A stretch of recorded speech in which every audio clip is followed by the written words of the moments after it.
בסייעתא דשמיא בשם השם נעשה ונצליח ובעזרת הבורא יתברך מלך מלכי המלכים הקדוש ברוך הוא יהי רצון שנזכה ללמוד וללמד לשמור ולעשות ולקיים את תורתו תורת אמת לשם שמיים כדרכי אבותינו ונביאינו הקדושים עליהם השלום ועם כל הכוונות הטהורות של חכמינו זיכרונם לברכה ברוך אתה אדוני למדני חוקיך וברשותו נתחיל. Ce petit Dvar Torah est pour l'élévation de l'âme, l'Ilum Nishmat, Olivier Yosef Avram Ben Shlomo, Zichron Livracha, que son âme trouve la paix au Gan Eden, et aussi une grande consolation en cette période de deuil pour sa famille, notamment sa fille, j'ai plus son nom, j'ai pas son nom, mais c'est sa fille qui m'a donné le nom pour faire ce Dvar Torah. J'espère qu'elle sera consolée et qu'elle trouvera aussi le réconfort et la force de continuer à vivre dans la Torah et les mitzvot, comme apparemment son père qui, si j'ai bien compris, enseignait aussi la Torah. C'est un grand mérite qui probablement l'amènera à de hauts lieux dans le Gan Eden avec d'autres lamdan, d'autres gens qui étudiaient, enseignaient la Torah. Donc voilà, on va parler du Derech Eretz. Le Derech Eretz, donc littéralement les voies de la terre, les chemins de la terre, les chemins de... En gros, ce qu'on pourrait nous appeler en langage commun, le savoir-vivre, le savoir-être, comment se comporter, qu'est-ce que c'est le Derech Eretz. Alors on va voir un peu l'origine du Derech Eretz, quelques notions de Derech Eretz et quelques exemples de Derech Eretz, de comment se comporter nos sages, alayhim shalom, et aussi pour illustrer un peu tout ça, à la fin je vais mettre de la halacha, un peu les maaseh, qui est accompagné de quelques petites anecdotes, et puis voilà, j'espère que ça ne va pas durer trop longtemps. On va commencer. Donc tout d'abord, on a un verset dans Bereshit, donc dans Genèse chapitre 3, verset 24. Quand Adam Arishon il se fait chasser du Gan Eden, donc Vaigaresh et Adam, et ensuite à la fin il y a marqué Lishmor et Derech Eitz Chaim. Donc ayant chassé l'homme, plus loin, pour garder les abords de l'arbre de vie. Quand il a placé les chérubins, les anges avec l'épée flamboyante pour garder l'arbre de vie, c'est marqué pour garder les abords de l'arbre de vie. Alors c'est marqué les abords en traduction, mais en vrai c'est pour garder et derech et sachaim, pour garder le chemin qui mène au et sachaim, à l'arbre de vie. Alors là c'est intéressant parce que on a dans le Midrash de Yalkut Shimoni sur Genèse, c'est marqué là-bas. Lishmor et derech eretz, pardon, lishmor et derech, comme c'est marqué en français, lishmor et derech, garder le chemin. Zu derech haaretz, c'est le chemin c'est le derech eretz. Mais la med chez derech eretz, kadma le etz hachaim. Ça nous enseigne, nous dit le Yalkut Shimoni, que le derech eretz, il a précédé le etz hachaim. Comme on dit derech eretz qui est dans la Torah, mais vous allez comprendre, justement, c'est un de là. Ve'ein etz, il n'y a pas d'arbre, et là la Torah, il n'y a pas d'arbre si ce n'est la Torah, chez Nehemar, etz chaim i, que la Torah c'est un arbre de vie. L'arbre, c'est marqué l'arbre de vie. Donc en fait, on voit que justement, il y a le derech qui est avant le derech. Les anges sont là pour garder le derech, donc le chemin qui mène où à Etz Chaim, l'arbre de la vie. Et on dit là le Midrash que le derech c'est le derech eretz et le Etz Chaim c'est la Torah. Alors, qu'est-ce qu'on a dit avant? Lishmor derech Etz Chaim. Si tu veux atteindre la Torah, arriver à l'accomplissement, à l'ishmor est la Torah, être shomer Torah ou mitzvot, qu'est-ce que ça veut dire être shomer Torah ou mitzvot? Avant tout, pour arriver déjà à l'etzachim, pour arriver déjà à accomplir ta Torah, il faut avant tout que tu sois l'ishmor derer, que tu sois shomer derer eretz, que tu entre guillemets, que tu mettes en pratique ou que tu œuvres pour tes traits caractères, pour accomplir la perfection comment on va dire la perfection? On est créé à l'image de Dieu. Et en cela, tu dois mettre en application cette image de Dieu à travers tes midot, à travers tes traits de caractère. Et à partir de là, quand tu seras un homme accompli, quelqu'un qui est vraiment, tu seras à l'image de Dieu, tu pourras accéder à la Torah, à l'entièreté de la Torah et la mettre en pratique. Mais c'est justement c'est un derrière, c'est un processus, c'est un chemin, et il faut commencer par le début. Et le début, c'est le derech eretz. Et alors on va continuer. On voit aussi ça dans le Midrash, c'est dans Vaikra Rabba, chapitre 9. Là-bas c'est dans chapitre 9. Je sais pas exactement la source possible. Bon, chapitre 9, ça c'est sûr. Donc dans Vaikra Rabba, chapitre 9. De'amar Rabbi Ishmael bar Rav Nachman. A dit Rabbi Ishmael, fils de Rav Nachman. Esrim veshisha dorot kadma derech eretz et Torah. Le derech eretz, il a précédé la Torah. Esrim veshisha dorot. De 26 générations. Ada ou Dirtiv, donc comme il est écrit dans Bereshit, chapitre 3 verset 24, comme on l'a dit tout à l'heure, Lishmor et derech et zachaim. Derech zu derech eretz, ve'acharkar et zachaim zu Torah. Ça c'est Rabbi Ishmael bar Rav Nachman. On a eu beaucoup de Rabbi Ishmael dans le Talmud. Il faut faire très attention de ne pas confondre. Il y a eu beaucoup de Tanaïm et d'Amorim qui s'appelaient Rabbi Ishmael. On n'a pas eu que 2 ou 3, beaucoup. Si ça vous intéresse, je vous invite à aller lire le Sefer Shemot HaTzadikim de Rabbi Nachman de Breslev, enfin écrit par Rabbi Nathan de Breslev, mais qui est censé rapporter les enseignements de Rabbi Nachman. Et là-bas, vous allez dans Amorim et Tanaïm et Amoraïm, dans le Sefer Shemot HaTzadikim, vous allez à Yud, Shin, Ishmael, vous allez voir qu'ils ont là. Voilà, ça manque pas. Donc là, c'est Rabbi Ishmael bar Rav Nachman qui nous enseigne encore une fois la même chose qu'il y a eu dans le Yekut Shimoni, donc dans Vaikra Rabba, que à partir du verset, on apprend que le derech eretz a précédé la Torah. Donc derech eretz, kadma la Torah. On avance un peu. On a ici. Alors on a l'origine du derech eretz. D'où on apprend ce inyan, ce concept de derech eretz. Donc on apprend de la Torah, notamment dans Bereshit. Maintenant, on nous apprend aussi comment concrétiser c'est quoi le derech eretz. C'est quoi avoir du derech eretz? C'est quoi avoir de l'éducation, d'avoir des bonnes midotes, des bons caractères, d'être un être humain, B'Tselem Elokim, d'être créé à l'image de Dieu. D'être un dame en fait. Simplement d'être un homme en vrai. Alors on a un verset ici, dans Bereshit, chapitre 3, verset 9. L'Éternel appela l'homme et lui dit, où es-tu? Vaikra Adonai Elohim, El Adam, Vayomer lo, Ayeka. Donc l'Éternel Dieu appela l'homme et lui dit, où es-tu? Alors de là, on apprend aussi dans le Yekut Shimoni, donc encore le Midrash, aussi chapitre 9, là c'est tête Yud Aleph, donc voilà, c'est marqué. Al yikanes Adam pitom leveit ravero. Un homme, donc quand on dit un homme, bien sûr, c'est avec un grand H, c'est aussi les femmes normalement, hein, bien sûr, tout être humain en fait. Al yikanes Adam, un homme n'entrera pas soudainement les Veitravero, donc dans la maison de son prochain. Donc un homme, un être humain ne devra pas rentrer comme ça chez les gens. Même Afilou Chavero, c'est marqué Chavero, et que même quelqu'un qu'on connaît, c'est notre ami. Un lieu qui est censé être privé, c'est Reshut Hayachid, ça appartient à quelqu'un, c'est pratique, c'est vraiment, voilà, c'est un makom privé, ça. Même si c'est notre ami, même si c'est notre famille, Alikanes Adam Pitom les Veitravero. Tu rentres pas comme ça d'un coup chez les gens. Veilmedu, pardon. Kol Adam derech eretz. Min hamakom. She'amad al petach hagan vekaralo le Adam. Et en fait, on apprendra, tout homme apprendra le derech eretz. Donc justement, on a vu d'où vient le derech eretz dans la notion thoraïque. Maintenant, c'est même marqué, le Midrash nous dit, et l'homme apprendra, le derech eretz apprendra le savoir-vivre, minamakom, du Très-Haut. En fait, il y a un nom de Dieu, un attribut de Dieu qui correspond à makom en français, je n'arrive plus à me souvenir, c'est quoi? L'omniprésent. Voilà, minamakom, en fait, amakom, quand on dit Dieu, amakom, c'est pas dire le lieu, c'est quoi ça, le lieu? Ça veut rien dire, le Dieu c'est un lieu.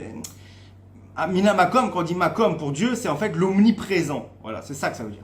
Donc, Vilmeto kol adam, donc, tout homme apprendra le savoir-vivre de l'omniprésent, c'est-à-dire de Dieu en fait, mais de l'omniprésent. Chez Ahmad al-Peta Hagan, Vekaralo les Adam. Et c'est important, pourquoi c'est marqué Minamakom, vous allez voir après. Chez Ahmad, que Dieu, il s'est tenu al-Peta Hagan, il s'est tenu à l'entrée du Gan Eden, Vekaralo l'Adam, et il a appelé Adam. Chez Nehemar, comme il est dit dans la Torah, Vaikra Hashem Elohim El Adam Vayomerlo Hayeka. L'Éternel, le Tout-Puissant Elohim, Elohim c'est le Tout-Puissant, Elohim, le Tout-Puissant, appela l'homme, appela Adam. Vaikra Adam, il appela l'homme. Vayomerlo Hayeka, où es-tu? Et c'est hyper important de voir la puissance des mots, c'est que d'ailleurs on dit Minamakom, on apprend ce Derech Eretz, Minamakom de l'omniprésent, parce qu'en fait on sait bien que Dieu, il est omniprésent justement, ça veut dire qu'il est partout. Et s'il est partout, il sait très bien où il est, Adam Arishon. Et s'il est partout, entre guillemets, il n'est pas cantonné à l'entrée du Gan Eden, en fait il est déjà dans le Gan Eden. Et il est précisément déjà où il y a Adam Arishon. Parce qu'il est partout, il est omniprésent.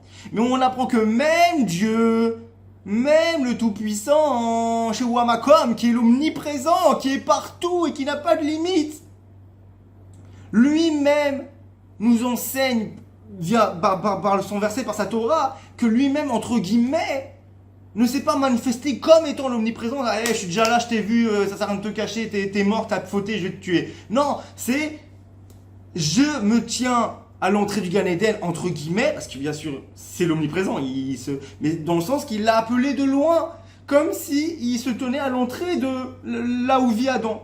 De vit Adam Arishon, c'est sa maison, c'est lui. Je me tiens d'abord à l'entrée, je l'appelle de l'entrée. Pourquoi? Pour le préparer, parce que justement, Adam, il aurait pas supporté que, déjà qu'il a fauté, il se cache, et d'un coup, t'as Dieu, je suis derrière toi. Ça fait comme les films d'horreur, il aurait pas supporté.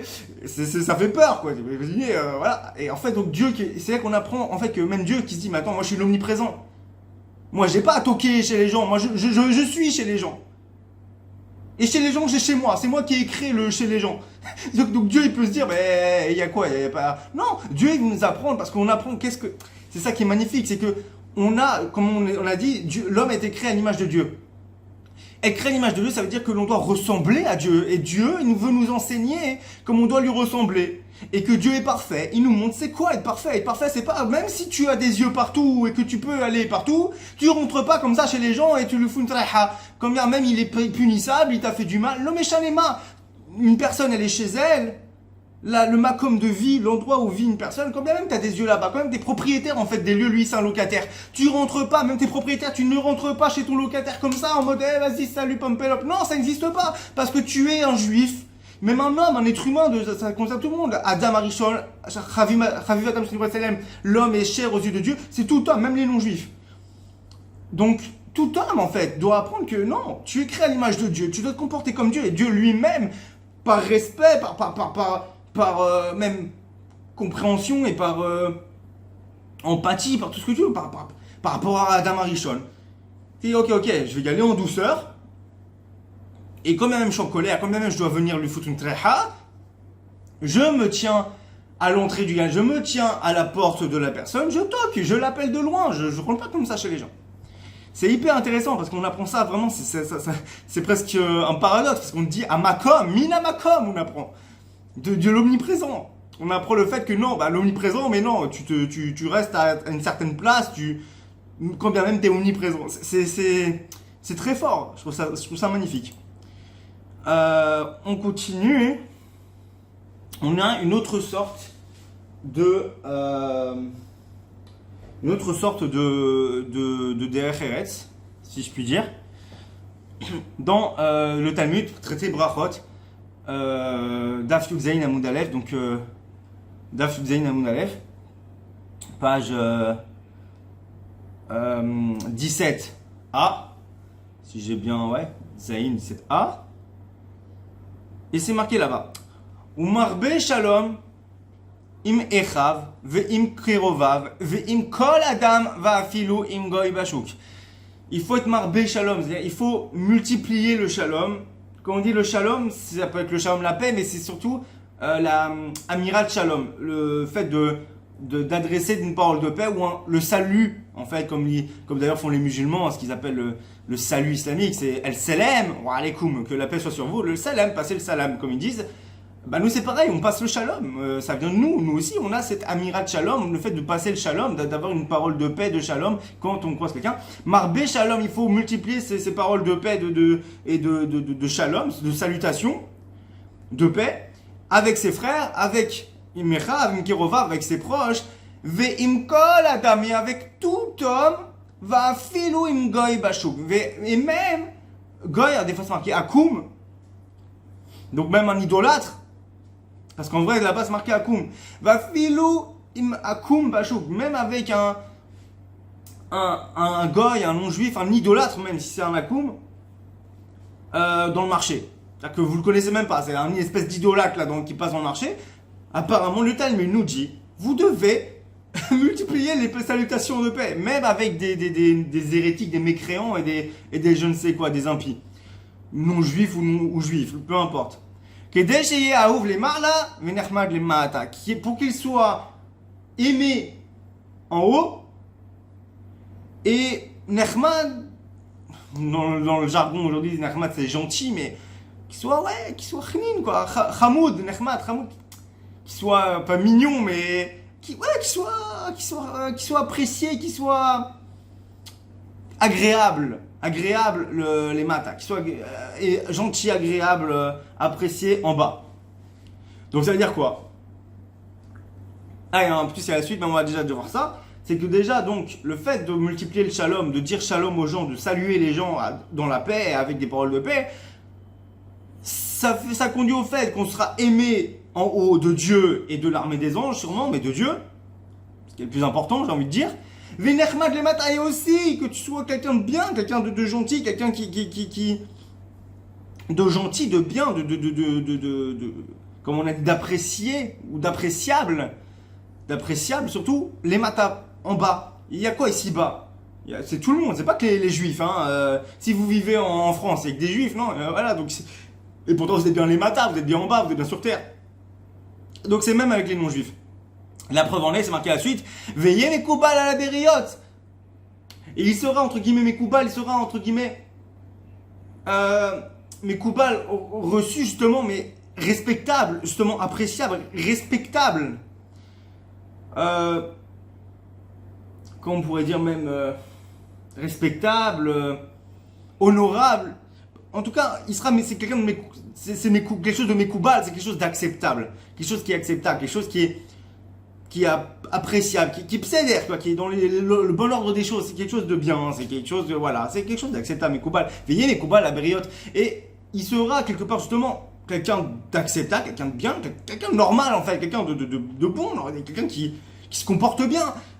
À la Bériote, aux yeux des créatures de Dieu, c'est que j'ai envie même de dire, quand c'est marqué à Bériote, ça peut même dire des animaux, c'est que même des animaux tu dois pas les maltraiter, parce que vous savez que les animaux, ils retiennent le fait que un homme les a agressés, un homme leur a fait du mal, un homme est méchant, un homme est hostile. Alors même envers quand la Bériote, c'est-à-dire que même un insecte, vous essayez de le tuer, vous remarquez que la plupart, en général, il fuit pour sa vie. Il a peur de vous. Et justement, c'est que, je vais pas dire en train de dire qu'il faut être super gentil et inviter tous les insectes chez soi. Non mais ce que je veux dire, c'est que c'est marqué à la Bériote, c'est-à-dire que toutes les créatures, quand elles vous voient, elles doivent pas. Il ne doit pas y avoir un malaise, une crainte, une peur, une angoisse. Les gens, quand ils vous voient, ils doivent être contents de vous voir. J'ai envie de dire, vous passez à côté d'un lion, il ne veut pas vous bouffer, quoi. Non, mais ce que je veux dire, c'est que vous devez être tellement quelqu'un qui inspire le respect, qui inspire le respect, qui inspire l'honneur et le savoir-vivre et le bon caractère, que tout le monde, des juifs, des Talmidei Chacham, des sages, des tzadikim, des juifs pshutim, des juifs comme ça, lambda, même des impies, et n'importe quel homme, des gens, la plupart, il y a toujours des gens pourris jusqu'à la moelle, et eux ils détestent tout le monde, et bon, ça c'est autre chose. Mais la plupart, que l'ensemble de la création, le gros de la création, les gens normaux, et même la création en elle-même, témoignent de ça, parce qu'ils constatent, ils apprécient votre venue, quand vous passez, Et je peux le dire que même dans les faits, même moi, genre, par exemple, quand je vais au cotel, au mur des lamentations, je passe quand je suis tout seul, bien sûr, si je suis accompagné, j'évite, pour pas mettre en danger les autres. Mais moi, je passe souvent pour aller au cotel, je passe par le quartier musulman, la porte de Damas, Shah Shrem, ou en arabe Bab al-Hamoud. Mais donc je passe là-bas, en religieux comme ça. Et il y en a plein, faut pas croire, je suis pas le seul. Énormément de religieux à chapeau, chassidim, ils passent là-bas. Et même des datil et omi, même des religieux nationalistes, sionistes, ils passent là-bas. Il y a plein de juifs qui passent là-bas tous les jours. Au moins une bonne centaine, c'est pas 200, 300, 400, 500 juifs qui passent par jour là-bas, aller-retour. Enfin, il y en a beaucoup. Peut-être pas 500, mais une bonne centaine. Il y en a beaucoup. Il y a beaucoup de juifs qui passent et du passage. Et puis il y a la police et il y a l'armée de toute façon. Enfin, il y a la police surtout. Et de toute façon, il y a plein d'arabes musulmans. Forcément, c'est le quartier musulman. Et voilà. Et moi, je passe là-bas. Et je peux vous dire, quand je passe le salam, je parle un peu arabe, quand je leur adresse justement cette parole de paix, cette salutation de paix, je peux vous dire qu'au bout d'un moment, il y en a qui, même quand ils m'ont pas vu depuis 1 mois, 2 mois, 3 mois, parce que des fois, je suis pas toujours là-bas, je suis pas à Jérusalem. Il y a une porte où j'y étais, donc j'y allais plus souvent, mais c'est parce que j'allais au cotel, mais sinon, là, ça fait longtemps. Mais même des fois, quand je reviens là-bas, il y en a, ils me reconnaissent. Pourquoi? Parce que de tous les juifs qui passent, ils envoient des juifs passer. Je suis le seul à dire shalom, je suis le seul à leur adresser la parole, à salam alaikum, à leur adresser des paroles de paix. Alors forcément, ils me retiennent. Au bout d'un moment, ah, lui, c'est celui qui est gentil, celui qui est respectueux, c'est celui qui a des paroles de paix, c'est celui qui nous respecte. Et ça, c'est du Kiddush Hashem. Et donc voilà. Donc, on voit, on continue, la Gemara, elle continue. Amou alav Rabban Yochanan ben Zakkai, donc il a été dit sur Rabbi Yochanan ben Zakkai, Shelo Ekdimo Adam Shalom Me'olam Va'afilu Akum Bashuk. Il est dit donc sur Rabbi Yochanan ben Zakkai que aucun homme, il n'y a pas eu d'homme qui le devança dans la salutation, dans le bonjour, dans le shalom, dans la salutation de paix.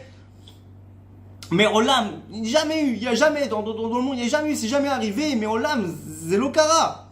Personne n'avait réussi à devancer le shalom de Rabbi Yochanan ben Zakkai, Afilu Goy Bashuk, c'est-à-dire que Rabbi Yochanan ben Zakkai, à chaque personne qui voyait, vous imaginez, chaque personne qui croisait, il disait shalom. À chaque personne, il disait shalom, il disait que la paix soit sur toi, paix, quoi, shalom. Il disait ça même à un non-juif idolâtre païen dans le marché. Même eux, ils pouvaient pas dévancer le shalom. Tout le monde, personne n'avait réussi. Toujours, il disait shalom en premier, impossible de le dévancer. Même à des non-juifs idolâtres païens, ça veut dire à quel point c'est important. Si déjà des non-juifs païens idolâtres, Kol Sheken, à des non-juifs qui sont pas idolâtres comme les Ishmaélim, les musulmans, et Kalvachomer pour entre nous, le peuple juif, qu'on doit se dire shalom. Moi j'ai essayé à Ramot Dalet, quand j'étais à la Yeshiva, j'ai essayé à Ramot Dalet, il y a que des religieux, des chassidim, j'ai essayé moi dans la rue de dire shalom à tout le monde, on me répondait jamais. Ah, je vous promets, j'ai essayé pendant une semaine au moins de dire tous les jours dans la rue, dans Ramot, tous les jours dans le quartier religieux, shalom à tout le monde, à tous ceux que je croisais. On me regardait bizarre, on me regardait même pas, on me répondait pas. Pourtant, j'étais aussi en noir et blanc, hein. Mais bon, j'étais pas comme eux en chassid avec. Voilà, mais on voyait que j'étais un juif religieux. Là, ils s'en foutent, ils répondaient pas. Et quand j'ai vu des ouvriers palestiniens là, qui ramassaient les poubelles, je suis passé en juif religieux, je leur ai dit en arabe Al-Salamu alaikum, que la paix sur toi. Ils m'ont répondu wa alaikum salam, et sur toi la paix, la miséricorde de Dieu et patati patati. Et j'étais choqué. Dès que c'est arrivé, j'ai dit c'est bon, j'arrête. J'arrête quoi? J'arrête parce que là, en fait, ça a créé un kitrouk, ça a créé une accusation. Le fait que j'ai dit shalom à tous ces juifs religieux et qu'il n'y en a pas un qui m'a répondu le shalom, et que quand je vais voir des non-juifs, en plus des arabes musulmans, qui plus est des palestiniens, c'est-à-dire qu'ils nous aiment pas forcément beaucoup, et que je leur passe une parole de paix et qu'ils me répondent en retour une parole de paix même supérieure, je me dis là, c'est pas possible, il faut que j'arrête. J'ai arrêté du coup de dire shalom aux gens. Parce que je me suis dit, c'est pas possible. Si les juifs me répondent pas, les non-juifs oui, ça crée un accusateur contre les juifs et c'est chaval. Donc j'ai arrêté à ce moment-là. Mais en fait, vous allez voir que c'est très grave de pas répondre au shalom de quelqu'un. On va le voir juste après. C'est marqué dans Brachot, donc là on est dans le Talmud, traité Brachot, Daf Zayin Amud Aleph, donc page 7a.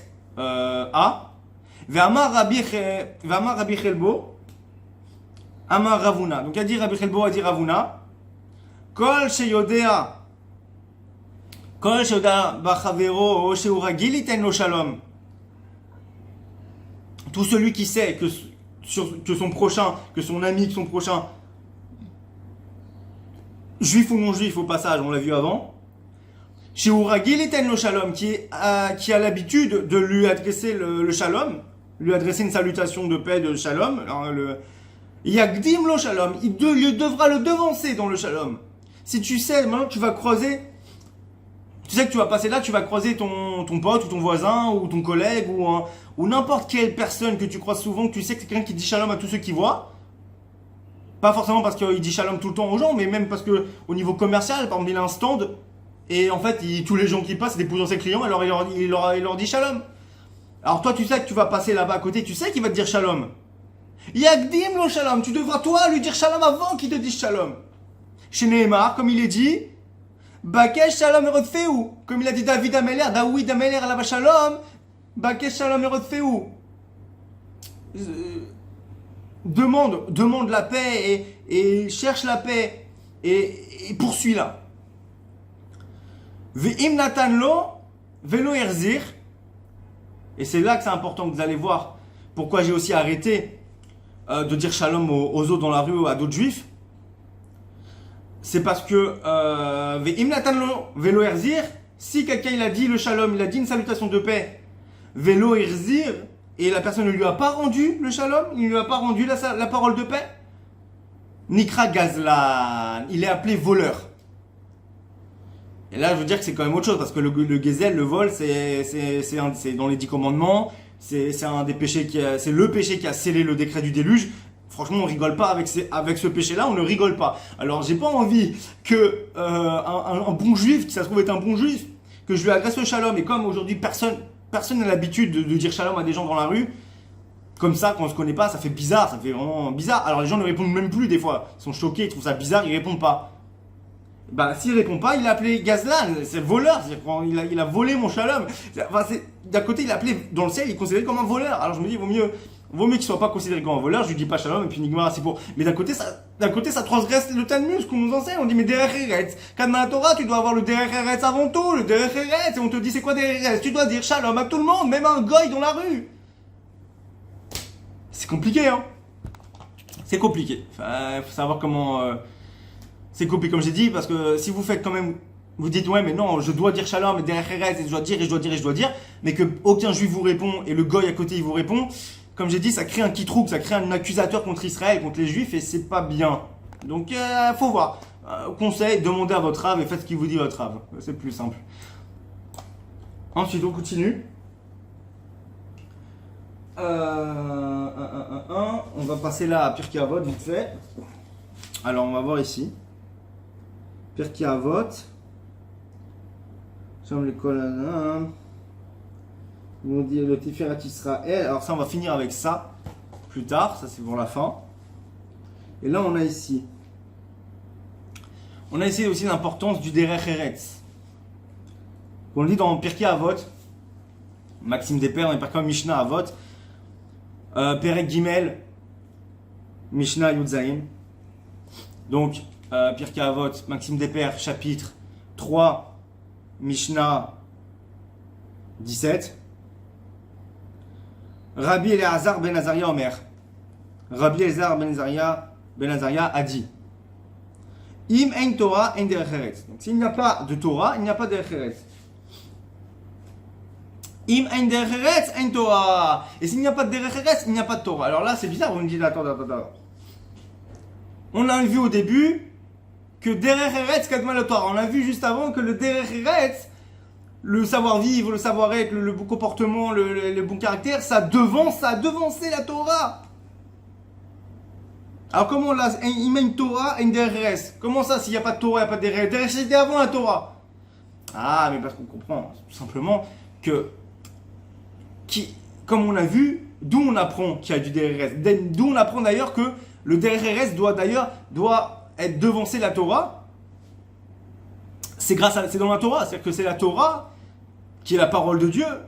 On a vu les versets qui nous enseignent le derech eretz. C'est la Torah qui nous enseigne le derech eretz. Parce qu'en fait, il y a deux façons de voir la chose. Soit déjà, on ne saurait même pas qu'il existe le derech eretz si la Torah n'était pas là pour nous dire que la Torah, que le Derech Eretz, il devançait la Torah. C'est la Torah qui nous dit ça. On n'a pas quelque chose qui s'appelle Derech Eretz que Dieu a donné avant la Torah. Non, non. Il y a la Torah qui nous dit qu'en fait, avant que soit révélé la Torah, avant la Torah, il y avait le Derech Eretz. Que le Derech Eretz, c'est la base de tout. Mais en fait, enfin, la Torah, c'est la base de tout. Mais la Torah nous enseigne que le Derech, en fait, c'est tout lié. C'est pour ça qu'on dit en Torah, en Derech Eretz, en Derech Eretz, en Torah. Mais là, première chose, on peut comprendre que tout simplement, c'est la Torah qui nous dit que. On apprend des versets de la Torah. Donc s'il n'y a pas la Torah, on ne saurait même pas qu'il y avait le Derech Eretz, Birklal. Mais aussi, on peut dire que la Torah, une Derech Eretz, dans le sens que le Derech Eretz, ça vient. Comment on applique ce, comment on l'a vu, voilà. On a vu d'où vient le Derech Eretz, ok, de la Torah. Donc il met une Torah, une Derech Eretz. Mais aussi, que comment on sait c'est quoi le Derech Eretz, comment on fait du Derech Eretz, comment on est quelqu'un Baal Derech Eretz. Quelqu'un qui a du savoir-vivre, savoir-être, quelqu'un qui a un bon comportement, etc., etc. Comment on sait c'est quoi qu'il faut faire, qu'est-ce qu'il faut faire? Bah, grâce à la Torah nous dit, on a vu dans les Midrashim. Donc sans la Torah, on ne saurait même pas comment appliquer ce Derech Eretz. Quand même, on sait, oui, il faut le Derech Eretz avant la Torah, oui, mais attends, mais c'est quoi le Derech Eretz, comment on fait? Et c'est dans la Torah, donc s'il n'y a pas de Torah, il n'y a pas de Derech Eretz. Et après, comment on dit, Imen Derech Eretz en Torah, s'il n'y a pas de Derech Eretz, il n'y a pas de Torah. Ça veut dire quoi? Ça veut dire qu'en fait, quand quelqu'un, il n'a pas de Derech Eretz, quand quelqu'un, il n'a pas de savoir-vivre, de savoir-être, de bon comportement, etc.,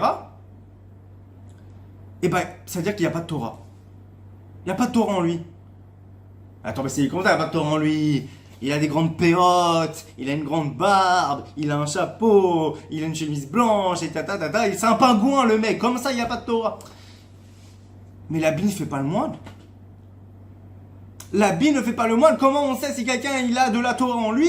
Ça se manifeste par son Derech Eretz. S'il n'a pas de Derech Eretz, c'est-à-dire qu'il n'a pas forcément pas étudié la Torah, c'est faux, il peut avoir étudié la Torah, puisque c'est quelqu'un qui a l'air religieux. Non, c'est quelqu'un qui n'a pas intégré la Torah, sa Torah elle vaut rien, elle vaut rien, on peut pas dire elle vaut rien, parce que son étude de Torah vaut quelque chose, mais il n'est pas maasé Torah, il est maasé, il n'y a rien. Toute ta Torah, ton kiddush, ton état, tout ce que tu fais en Torah, tes brachot, tout ce que tu peux faire. Ein Torah. Zélo Kayam, ça n'existe pas parce que tu ne le concrétises pas par quoi? Par le Derech Eretz. C'est-à-dire que tu dois avant tout, quand tu es quelqu'un de Baal Torah Mitzvah, quelqu'un qui même Baal Chochma, quelqu'un qui est tout, Ben Torah, tout, quelqu'un qui est dans la Torah, quelqu'un qui est juif, même un être humain on a dit avant, mais là on parle Torah, parce que bon, même les non-juifs font ce qu'on écrit Torah Tagoïm, Sheva Mezob les Noirs, les 7 lois de Noé, mais mettons ça de côté, pour un juif, maintenant parlons, c'est que c'est un juif, combien même il étudie la Torah, combien même il fait son Shabbat, il fait plein de choses. Ein Torah. C'est tout annulé. Zélo Kayam, c'est transparent. On va dire que c'est annulé, c'est transparent, tu passes à travers. Pourquoi? Parce qu'ils sont pas concrétisés, tu les as pas concrétisés par le Derech Eretz. Ça détruit tout si tu ne te comportes pas comme un être humain, qui est créé à l'image de Dieu, B'Tselem Elohim, et que tu ne saches pas ressembler à Dieu par les bonnes midotes, les bons traits de caractère, la patience, l'humilité, lent à la colère, miséricordieux, tout ça, clément, tout ça, tous les attributs de Dieu. Si tu cherches pas à ne pas rentrer chez les gens comme ça, comme dans un moulin, t'as cru que c'était chez toi, tu te sers dans le frigo. Non, je veux dire, si tu à respecter les gens et à être respectable aux yeux des gens, qu'ils soient juifs ou non juifs, qu'ils soient juifs ou arabes ou musulmans ou chrétiens ou tout ce que tu veux, même aux yeux des animaux, que c'est pas normal qu'un chat dans la rue en Israël, quand il voit un être humain, il se barre en courant parce qu'il s'est pris des coups de pied de 20 millions d'Israéliens. Enfin, 20 millions, il n'y a pas de 20 millions d'Israéliens. Mais ce que je veux dire, c'est que c'est une métaphore pour dire qu'il y a des Israéliens qui tapent les chats dans la rue parce qu'ils n'ont pas de Derech Eretz. Ils n'ont pas de Torah. Simplement. Bah, forcément, le chat, il a peur. C'est pas normal. Tu dois préserver ta maison. Quelqu'un qui est allergique au chat, on ne te dit pas rentre le chat chez toi dans ton lit. Il faut réfléchir, bien sûr. Et puis il y a des questions d'hygiène aussi. Mais surtout quand c'est des chats de rue, parce qu'un chat un chat c'est l'animal le plus propre qui existe. Il faut arrêter les bêtises. C'est l'animal le plus propre qui existe. le chat. Mais quand il est dans la rue, il traîne plein de maladies, de saleté. Bon, on veut pas qu'il s'approche trop, surtout quand on mange à tabler une terrasse, on n'a pas envie, c'est autre chose. Mais le terroriser, le frapper, le chercher. Moi, j'ai vu des enfants israéliens, ils voient un chat au loin. Attends, mais c'est pas leur derrière. Ils marchent avec leurs parents, ils vont à un endroit. Non, ils s'éloignent de leurs parents, ils vont aller chercher le chat pour le taper. J'ai vu de mes yeux. C'est pas possible. Je dis, mais c'est pas un Davarkazé, ça c'est un juif, ça. Donc c'est pareil, même pour les animaux, vous devez être agréable et respecter un animal quand il vous voit, il ne devrait pas avoir la haine ou avoir peur. Donc voilà, Adam Arishon, quand Alav Shalom, quand il était au Gan Eden, qu'il était à son niveau de perfection avant la faute, il était avec les animaux, il vivait avec des lions, avec des crocodiles, avec tout ce que vous voulez, et peut-être même des dinosaures, j'en sais rien, mais en tout cas, c'est possible parce qu'on dit tel animal d'Olim, donc c'est bon, peu importe, faut voir quelle époque c'était, mais en tout cas, ce qui est sûr et certain, c'est qu'il était avec des animaux, Béchalom, en paix. En paix. Et c'est là qu'on revient encore à faire la paix, à diffuser des paroles de paix, à avoir une salutation de paix envers tout le monde. Je veux dire, même envers un chat. Pourquoi ? Il n'y a pas de source vraiment chez nous sur ça, il n'y a pas de source, mais il y a une source des nations du monde. Et je me base sur quoi pour vous amener cet enseignement du Chovot Halevavot. Le Chovot Halevavot, il dit dans son introduction, donc Rabbi Bachya ben Yosef ibn Pakuda Zatzal, pardon, donc l'auteur du Chovot Halevavot, un Rishon, il écrit dans son introduction du Chovot Halevavot qu'il amène justement plusieurs paroles de sages et de pieux parmi les nations. Parce qu'il estime qu'on doit apprendre d'eux, comme il amène d'autres sources dans la Gemara, dans le Talmud, que toute parole de sagesse qui a été prononcée même parmi les nations du monde, tout celui qui prononce une parole de sagesse, même parmi les nations du monde, est appelé un sage. Et qu'il nous ramène le Chovot Halevavot aussi, qui est aussi rapporté dans le Talmud, des versets de Yecheskel, du prophète Yecheskel à Alav Shalom, où le prophète Yecheskel, je me semble que c'est Yecheskel, qui a dit, un verset où c'est marqué, où Dieu reproche par la bouche du prophète Yecheskel à Alav Shalom, où Dieu reproche aux enfants d'Israël, ah, vous avez agi comme les nations, vous avez agi comme les non-juifs, lana treha. Et un autre verset du prophète Yecheskel à Alav Shalom où c'est marqué, vous n'avez pas agi comme les non-juifs, treha. Ouais, c'est quoi ces délires? Faut savoir ce que tu veux, Dieu. Faut faire comme les non-juifs ou faut pas faire comme les non-juifs? Nous dit le Chovot Halevavot, il nous rapporte tout ça, c'est à partir du Nar, dans le Yecheskel et du Talmud, qui vient justement parler de cette contradiction, que en fait, quand les non-juifs, ils faisaient des choses bien, des choses louables, ils faisaient le bien, ils faisaient de bonnes choses, vous ne faisiez pas comme eux. Et quand ils faisaient le mal, l'idolâtrie, le meurtre, l'adultère, la débauche sexuelle, vous faisiez comme eux. Ah, c'est là que vous comprenez qu'en fait, quand on dit ne pas aller dans le Chukot Agoy, c'est dans les choses mauvaises, dans les choses qui sont interdites, des choses qui sont contre la Torah. Mais quand des goyim, ils ont des paroles de sagesse, quand les goyim, par leur comportement, nous enseignent dans leur comportement, nous enseignent quelque chose de derech eretz. Le derech eretz, il est commun à tous. On peut apprendre des non-juifs. Le Chafetz Chaim lui-même apprenait à accepter une réprimande d'un non-juif, d'un vieux non-juif à un pont, là, je sais plus l'histoire. Les sages ont appris, ont l'humilité d'apprendre de tout homme, même d'un goy, même d'un non-juif. Fût-il idolâtre. Et fût-il idolâtre, je veux dire, ce que je veux dire par là, c'est que du coup, pareillement, je vais vous apporter une parole venant d'un personnage de la nation ismaélite,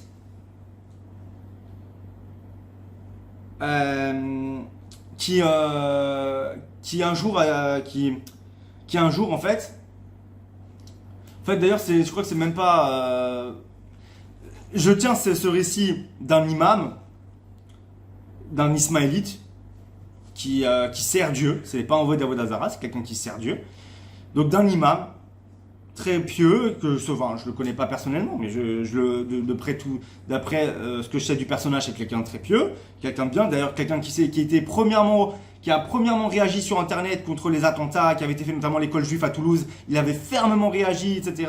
Donc c'est quelqu'un qui est bien, c'est quelqu'un qui n'accepte pas l'antisémitisme, l'horreur, le terrorisme, etc. Donc c'est bien. Cet homme-là a rapporté une histoire venant de leur source à eux ismaélite, de leur source musulmane, islamique. Et il rapporte qu'il y avait quelqu'un parmi les enfants d'Israël, une personnalité parmi les enfants d'Israël, qui un jour, il avait des disciples et il passait ça c'est une source qui n'est pas chez nous, c'est que chez eux, hein, mais c'est intéressant. C'est qu'il y avait il a vu un cochon passer à côté de lui, qui passait, et ce personnage, selon les sources islamiques, a dit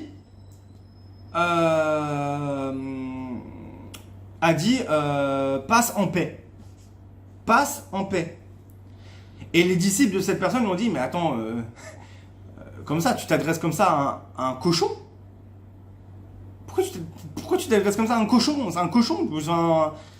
Et il a répondu, de peur que d'habituer ma langue à prononcer de mauvaises paroles.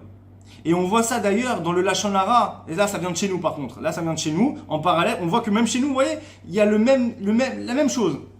Chez nous, on dit, le Chafetz Chaim, d'ailleurs, et même d'autres sages l'ont dit, on parlait d'autres rabbanim, le Lachon Hara, c'est permis sur un non-juif. C'est permis de médire sur un non-juif. Quand c'est quoi médire? Pas calomnier et diffamer. Attention, c'est interdit. Même sur un non-juif, parce qu'il y a un interdit de la Torah de mentir.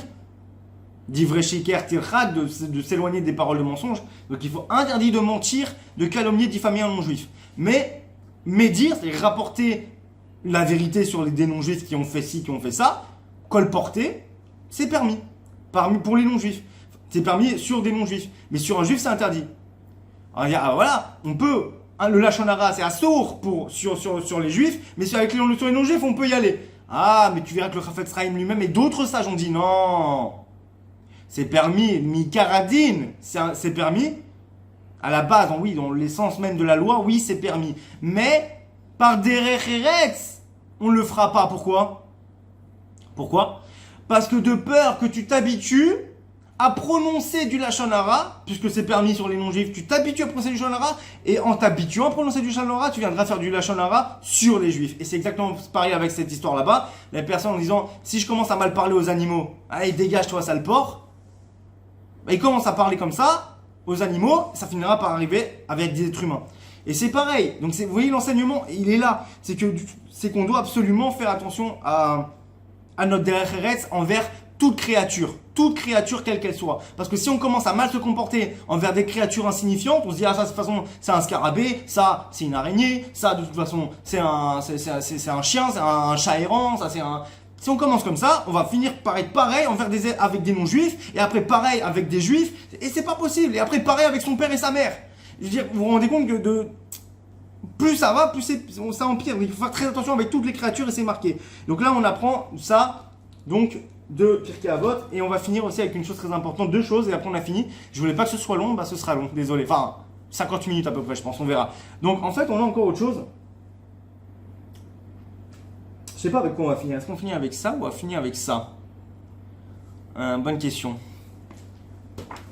Encore dans Pirkei Avot, mais sinon là j'ai un petit enseignement.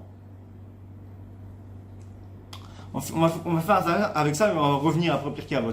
Donc en fait, il faut savoir que selon le Rabbi Nathan Zvi Finkel, Zatzal, l'alter de Slabotka, comme on l'appelait, s'il n'avait pas, on parle de Moshe Rabbeinu, vous savez, Moshe Rabbeinu, la Shalom, il a témoigné du kavod à son beau-père Yitro, à la Shalom. Yitro qui était un prêtre de Midian, un prêtre idolâtre à la base, qui s'est repenti, qui s'est converti. Donc, quelqu'un d'extraordinaire qui a donné des conseils à Moshe Rabbeinu sur comment gérer le peuple, et il a suivi son conseil. Donc Moshe Rabbeinu avait un profond respect envers Yitro, qui était son beau-père, mais comme s'il était son père. Presque. Même plus que ça, j'ai envie de dire. Enfin, pas plus que son père, mais j'ai envie de dire, c'est comme si c'était un père. Il l'a respecté comme Kibbutz Aver, comme si c'était un père juif de naissance, ou bien. Bon. Nous dit Rabbi Nathan Zvi Finkel, l'alter de Slabotka, Zatzal, il nous dit, si Moshe Rabbeinu n'avait pas exprimé sa gratitude et sa reconnaissance à son beau-père, pour tout ce qu'il a fait, pour lui, donc l'accueillir quand il était fui à l'Égypte, tout ça, Dieu n'aurait pas voulu de lui comme guide de sa nation. Vous vous rendez compte ce qu'il dit le sage?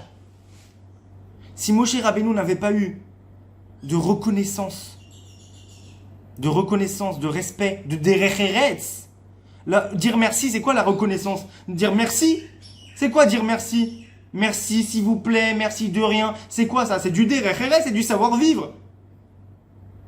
Si Moshe Rabbeinu n'avait pas eu ce savoir-vivre de base, quand bien même il connaissait toute la Torah, quand bien même il était saint, quand bien même il était soumis à Dieu, tout ce que vous voulez, si Moshe Rabbeinu n'avait pas, il avait tout, mais il n'avait pas en contrepartie dit merci à son beau-père, si en contrepartie Moshe Rabbeinu n'avait pas eu de derech eretz envers son beau-père, Dieu lui-même l'aurait pas voulu comme dirigeant de sa nation. Pourtant c'est Moshe Rabbeinu. Vous savez ce que ça veut dire? C'est-à-dire que Mamash, c'est quoi Moshe Rabbeinu? C'est le prophète qui nous a donné la Torah. Dieu a donné la Torah à Moshe, en yéménite, Moshe, à la Vachalom, Moshe, Moïse, et il nous l'a transmise à nous. C'est le prophète de la Torah, c'est le prophète du don de la Torah.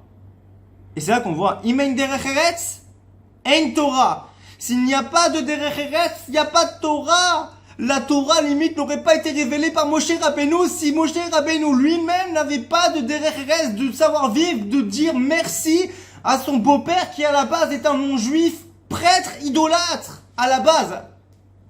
À la base, bien sûr. Après, comme j'ai dit, il a fait rapidement de chouva, c'était quand même quelqu'un de bien, c'est pas quelqu'un qui se comportait mal.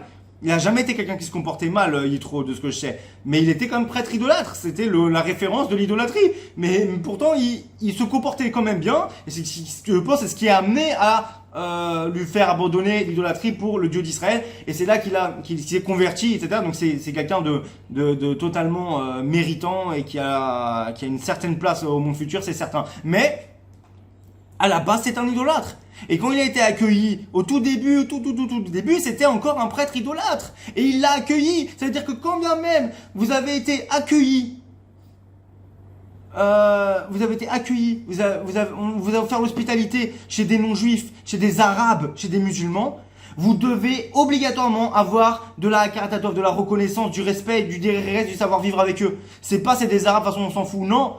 C'est merci. Et il y a même marqué, je sais plus, j'ai vu la source quelque part.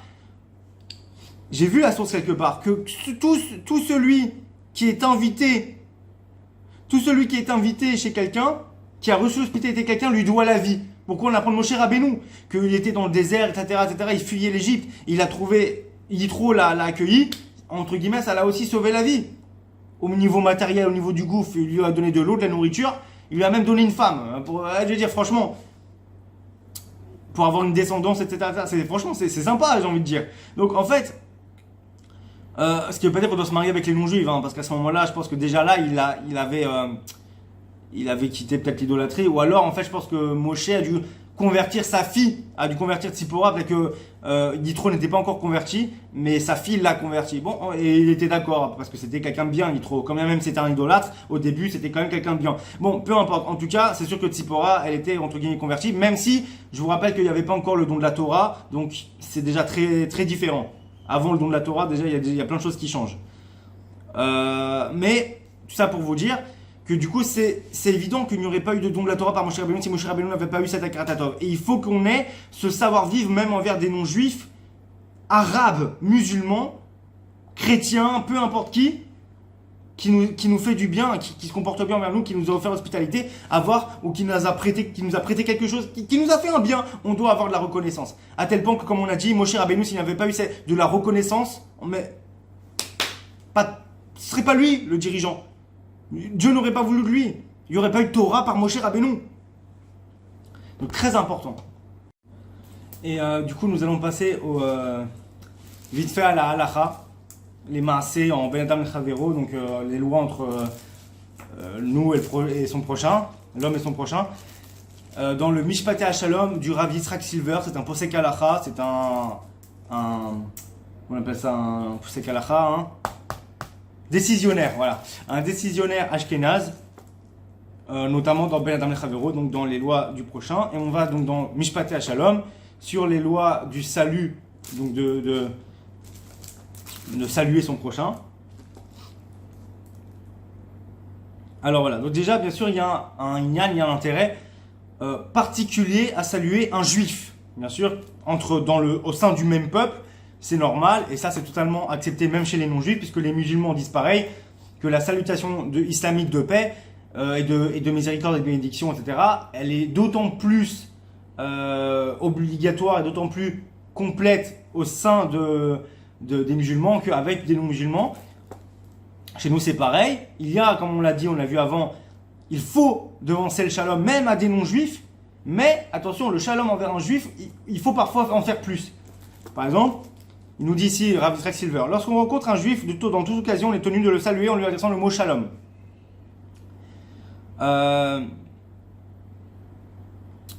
Lorsqu'on salue un sage d'Israël, on doit lui dire shalom à 2 reprises. Shalom, shalom. Pour l'harmonie des relations sociales, il nous dit que pour Mipnei Darkei Shalom, on salue également les non-juifs en utilisant ce terme, le mot shalom. Parce que quelque part, le mot shalom, c'est un nom de Dieu. Alors, on devrait l'utiliser que pour des juifs. Pourquoi l'utiliser pour des non-juifs? C'est un nom de Dieu. Mipnei Darkei Shalom, pour l'harmonie des relations sociales, on utilise aussi le mot shalom envers des non-juifs. Mais en aucun cas, on ne le répétera 2 fois à leur adresse. Voilà. La halakha les maaseh, selon le Rav Yitzhak Silver, on peut dire shalom une fois à un non-juif, mais surtout pas 2 fois.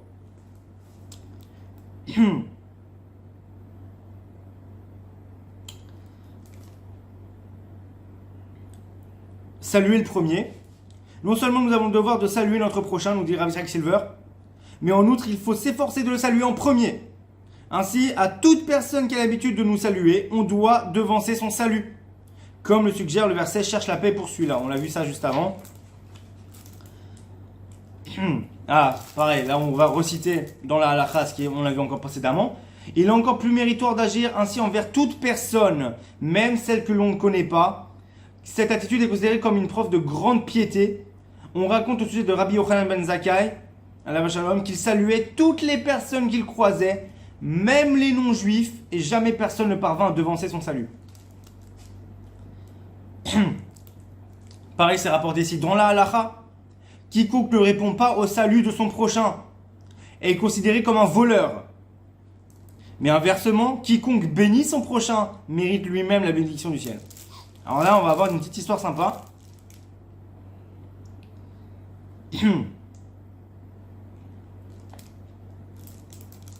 Ça, c'est intéressant. On raconte à propos de l'Admour de Vijnitz, Rabbi Israël Aguerre, l'auteur du célèbre ouvrage Ahavat Israël, qu'il accordait une importance particulière à témoigner du respect à chaque homme pour la simple et bonne raison qu'il est créé à l'image de Dieu. Ça s'adresse aussi aux goyim, aux non-juifs. La preuve, les non-juifs, les goyim sont aussi créés à l'image de Dieu, comme le précise le Tiferet Israël dans les Pirkei Avot.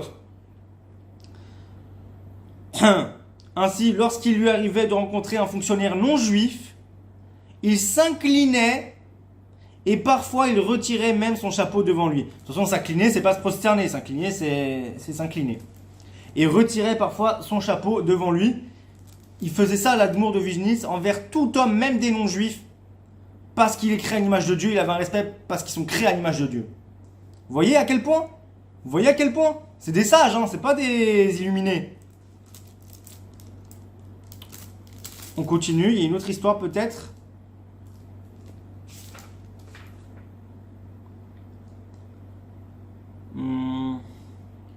Bien sûr, dans des lieux impropres, ça c'est important pour la halakha, dans la salle de bain, ainsi que dans les endroits souillés, il est interdit de s'exprimer avec des mots ayant un caractère de sainteté, comme ceux qu'on utilise pour la prière et l'étude de la Torah. C'est pourquoi il est interdit d'utiliser l'expression shalom pour saluer son prochain, car le mot shalom est l'un des noms du Saint béni soit-il. Donc quand vous êtes dans un endroit, un vestiaire, une douche, un bain public, une piscine même, où tout le monde est pas bien habillé,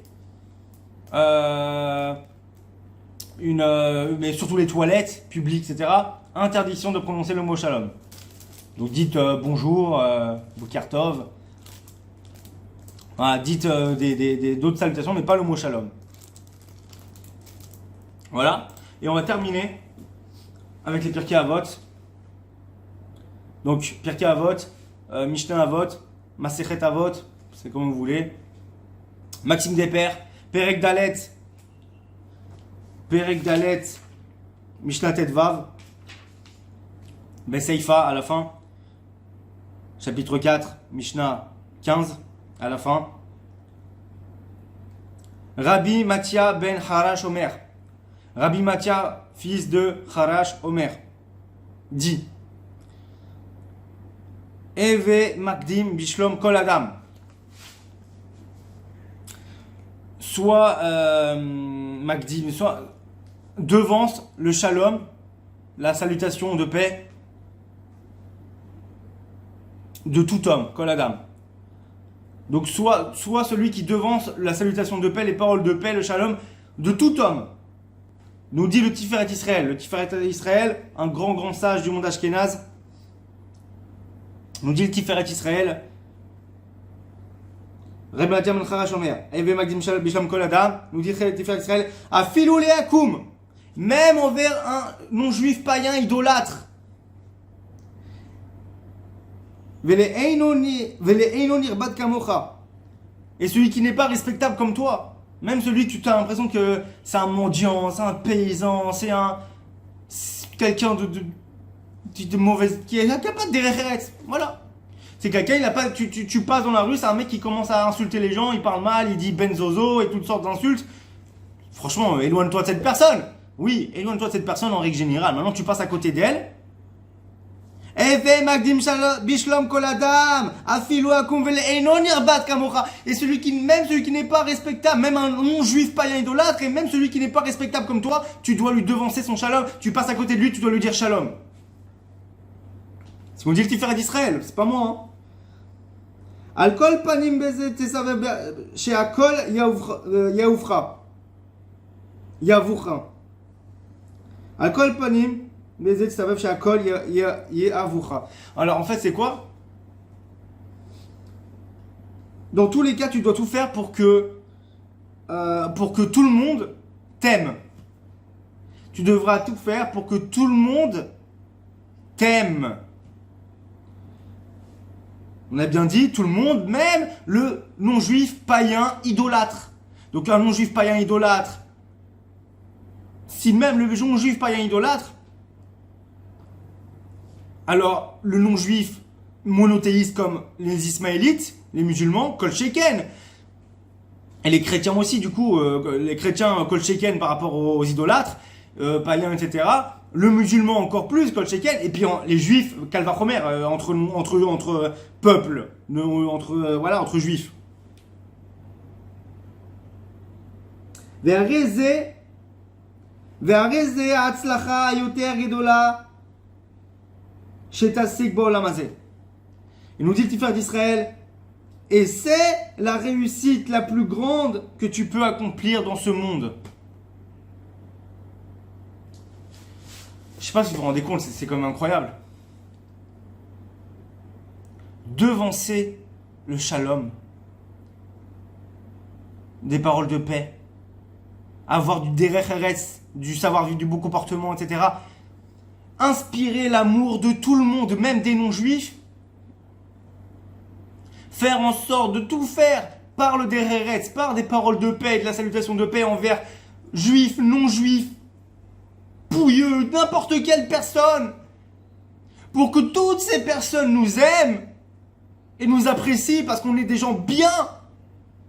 C'est la plus grande réussite que l'on peut accomplir dans ce monde. Donc ne négligez pas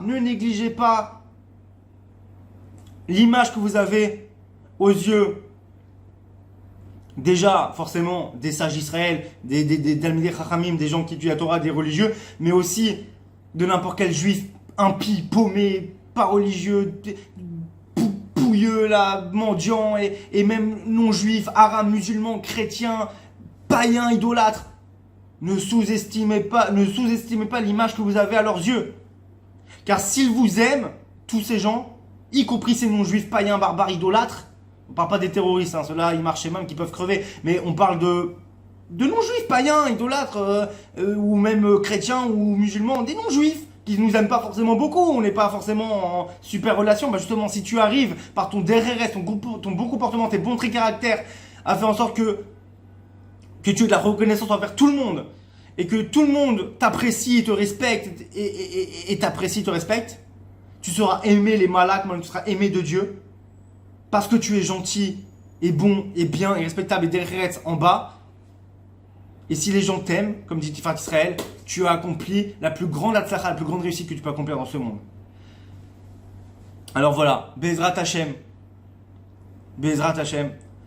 qu'on réussisse à intégrer en nous la Torah et les valeurs de la Torah, pour qu'on ait un dereretz, un bon comportement, un savoir-vivre, un savoir-être et de bons traits de caractère, afin d'inspirer, comme c'est prévu à la base en tant que peuple de Dieu, en tant que peuple exemple, qu'on puisse inspirer l'exemple aux nations, aux non-juifs, et aussi inspirer justement, revenir à cet état, après Mashiach forcément, parce que ça ne se fera pas en un jour, cet état du Adam Arishon, avant la faute, où toute la création ne faisait qu'un dans la paix et l'unité et l'amour, la solidarité, la fraternité, que ce soit entre vraiment l'essence d'Adam Arishon, qui est l'essence juive, et les âmes qui entouraient Adam Arishon, qui c'est l'âme des non-juifs, et la création, les animaux et la nature, et qu'on ne fasse qu'un, qu'on soit une harmonie, qu'on ne fasse qu'un, car Dieu est un, et on doit ressembler à Dieu, et pour être un, il faut qu'on ait du Derech Eretz. Voilà, Bezrat Hashem. Par ces paroles de Torah, j'espère que ça aidera à élever encore plus l'âme du défunt. On a dit son nom tout à l'heure. Olivier Yosef Avraham Ben Shlomo, Zichron Livracha, et une grande atzlacha, une bonne santé et un renforcement dans la Torah pour sa famille et sa fille, qui m'a demandé de faire un Dvar Torah pour son père. Voilà, Baruch Adonai Olam, Amen, Amen.